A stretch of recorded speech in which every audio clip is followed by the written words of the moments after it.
जय गुरु जी। संगत जी, एक बहुत ही प्यारा सा सत्संग गुरु जी की पुरानी संगत उषा सिंह आंटी का है।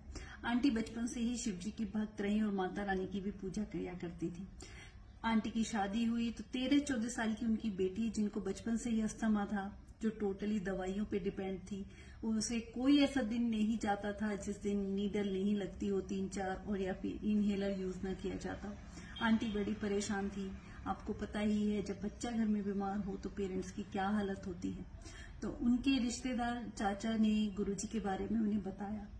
अब आंटी गुरु या भक्तों को शुरू से ही माना करती थी, क्योंकि वो शुरू से ही पूजा भक्ति में थी। वो उनके कहने पे गुरुजी के दरबार में जाती हैं। पर दरबार में जाने से पहले आंटी के मन में इमेज थी, कोई बुजुर्ग से होंगे या सिंपल ऐसे गेरुआ वस्त्र धारण किए हुए होंगे, वही गुरु हो सकते हैं। पर वहां जाके दरबार में देखती हैं कि सिंहासन पे एक बैठे हुए हैं, यंग से हैं, और 3-4 आंटियां बड़ी अच्छे से कपड़े उपड़े सजी धजी हुई उनके पैर दबा रही हैं। तो आंटी के मन में आया, ये तो यहाँ का तो कुछ और ही नजारा है, ये कैसे गुरु है, अपने पैर दबवा रहे हैं, मेरे से कहेंगे तो मैं तो नहीं दबा पाऊंगी। कितने ही नेगेटिव थॉट आंटी के मन में चलते रहे। संगत जी, अब आंटी वहां जाके बैठी। कुछ देर बाद गुरुजी महाराज उन्हें बुलाते हैं और आंटी के बारे में एक एक डिटेल, उनकी लाइफ से रिलेटेड सारी बातें गुरुजी बता देते हैं। कुछ साल पहले उनके भाई की डेथ हुई थी, जिससे आंटी बड़ी डिप्रेशन में रही थी और बहुत दुखी रहती थी। वो आर्मी में थे।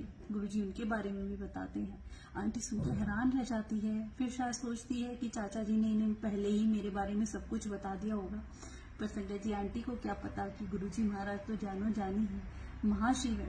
पहली बार कोई भी जाता है तो उसका विश्वास बनने में टाइम लगता है। संगत जी, आंटी इतना विश्वास कर बैठती हैं कि ये तो भाई कोई महाज्ञानी ही है, जो सब कुछ ही जानते हैं। छोटी से छोटी और बड़ी डिटेल इनको मेरे बारे में पता है।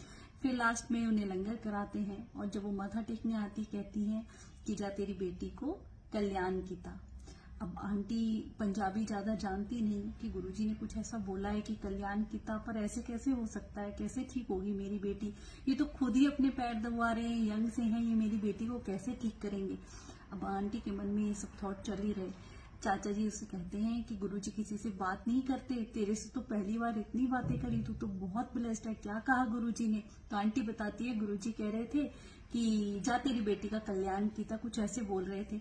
तो वो चाचा जी बड़े खुश होते हैं कि तू बेटी ठीक हो गई है, समझ ले गुरुजी ने पहली बार में इतनी बड़ी ब्लेसिंग दे दी। फिर गुरुजी ने उनसे कहा कि नेक्स्ट टाइम आई जब तांबे का लोटा लेके आना। अब अगली बार आंटी जाती हैं, तांबे का लोटा लेके जाती हैं। तो नई संगत के लिए भी एक सीख है संगत जी। गुरुजी जब लोटा देखते हैं तो उसमें डेंट लगा होता है और 3-4 निशान लगे होते हैं काले काले। गुरुजी मना कर देते हैं कि ये लोटा ब्लेस्ड नहीं होगा। वो आंटी सिंगापुर से आया करती थी, उन्हें आसपास की शॉप का भी कुछ नहीं पता था। तो गुरुजी ने प्रॉपर एक शॉप बताते हैं, वहां से वो दूसरा लोटा लेके आती हैं। लोटा बिल्कुल चमकता हुआ, कोई डेंट नहीं, कुछ नहीं। गुरुजी उसे देख के बड़ा खुश होते हैं और आंटी को ब्लेस करके देते हैं और एक चांदी का ओम बेटी को पहनाने के लिए देते हैं। संगत जी, वो दिन है और आंटी बताती हैं आज का दिन है। ना ही बेटी को कभी अस्थमा का अटैक आया, ना ही वो कभी बीमार हुई। आंटी बिलीव नहीं कर पाती, ये कैसे भगवान है, केवल कल्याण कितना कहने से ही बेटी ठीक हो गई। संगत जी, आंटी को विश्वास करते यकीन नहीं लगता कि ये तो गुरुजी महाशिव हैं, जिनकी मुझे इतने दिनों से तलाश थी। आंटी का कनेक्शन और विश्वास इतना बढ़ जाता है, बेटी बिल्कुल ठीक हो जाती है।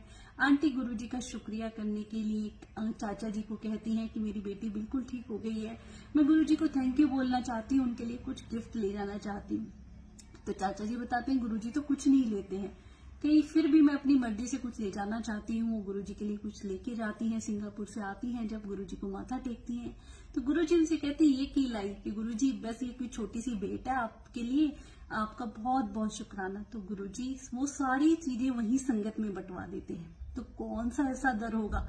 आंटी कहती है उससे पहले हमने कोई पंडित छोड़ा नहीं, कोई ज्योतिष छोड़ा नहीं, कोई डॉक्टर छोड़ा नहीं, सब लेते ही हैं। किसी ने इतना प्यार और इतना विश्वास नहीं जगाया जैसे गुरुजी महाराज के दरबार में होता है, जहां हमें कुछ नहीं देना है, बस अपना फेथ बना के रखना है, कोई तर्क वितर्क नहीं करना है, ना ही अपने मन में डाउट रखना है। जब तक आपके मन में डाउट चलते रहते हैं, गुरुजी की ब्लेसिंग भी नहीं मिलती है। पूरे विश्वास के साथ जाएं। हमारे गुरुजी महाराज सबको ब्लेस करते हैं। इतना ब्लेस सत्संग संगत जी, जिससे नई संगत इस सत्संग को सुने, उनके कितने क्वेश्चनों के भी आंसर मिलते हैं, विश्वास बढ़ता है। और एक कोई टूटा हुआ व्यक्ति गुरुजी से जुड़ जाए तो सबसे बड़ी यही सेवा है। ये एक पहल है या एक सेवा है जो गुरुजी करवाना चाहते हैं। वही सत्संग सुनाते हैं, वही मैसेज उस संगत तक पहुंचाते हैं जिसको ज्यादा जरूरत होती है। अनंतम अनंतम शुक्राना गुरुजी।